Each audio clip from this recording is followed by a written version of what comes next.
Namaskaram, 1000 names and 1000 stories, 494th name, DEVABHRUDE NAMAH. In the Sthala Purana of Therezhundur, the sacred place that is also the Avatara Sthala of the poet Emperor Kamban, there is a beautiful story.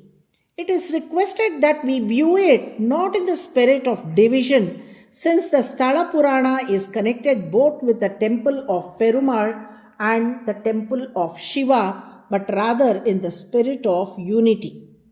Once Paramashiva and Lord Vishnu were playing a game of dice when Goddess Parvati seated as the referee. At one point, Lord Vishnu declared, "I have won this round." Parvati nodded in agreement, saying, "Yes, yes." Shiva, displeased, said, "Do you value your birthplace more than the house you have come into? Do you value your brother more than your husband?" Because he claimed victory, you nodded like a cow, agreeing with him. For this, you shall be born on earth as a cow. One must not imagine this as a quarrel between Shiva and Parvati like the ordinary domestic disputes we see in our households. Rather, it was their divine play intended to establish the holy site of Therezhundur on earth.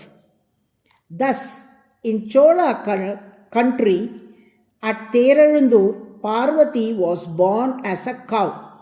But as it is said, without Shakti there is no Shiva.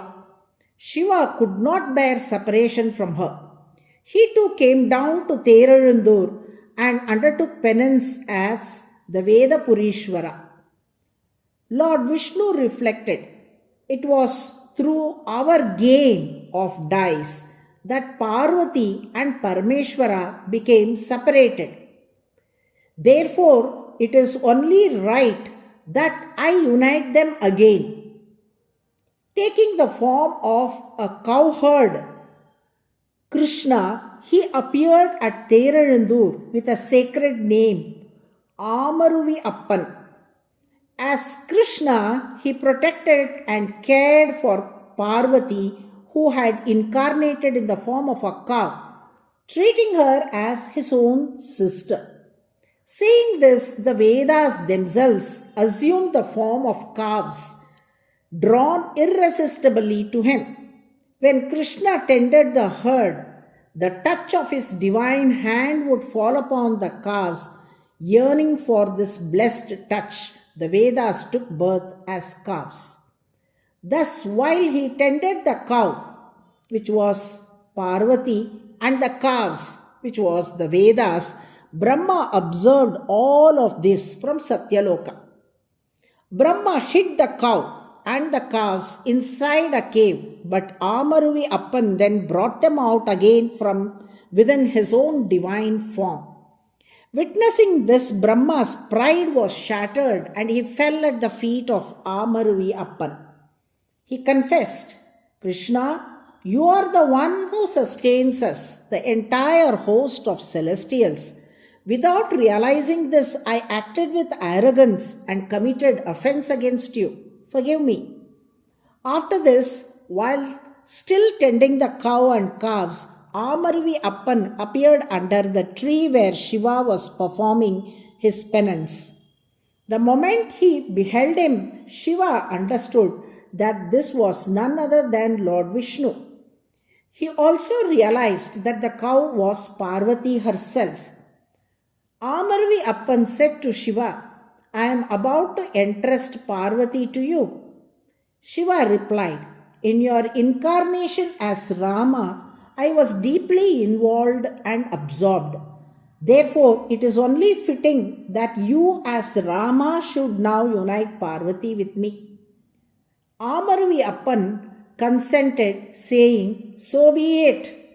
On the auspicious month of Magha, under Punarvasu star, he appeared before Shiva as Sri Rama, accompanied by Sita and Lakshmana.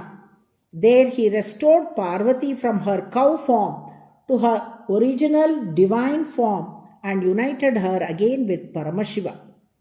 Shiva, thus reunited with his consort, once more wedded Parvati and remained at Teralundur in the form of Vedapurishvara.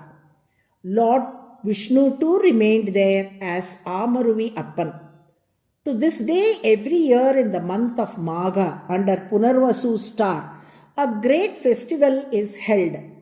Amaruvi Appan manifests as Rama, Teralundur Ranganatha Perumal appears as Sita, and Teralundur Govindaraja Perumal takes the form of Lakshmana.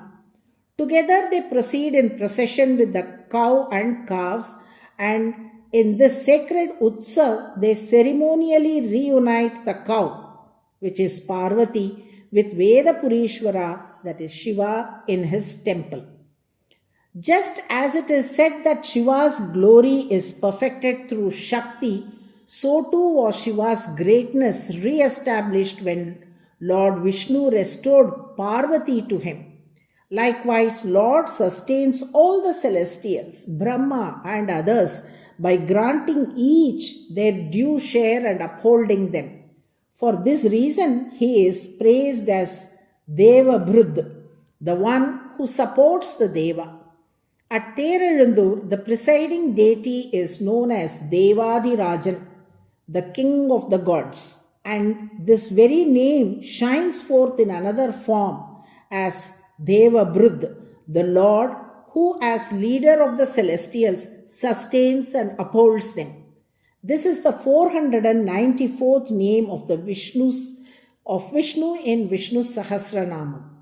Those who daily recite DEVABHRUDE NAMAH with devotion will be upheld by the Lord, who will grant them all greatness and preserve them in every aspect of their lives. Narayana, Narayana.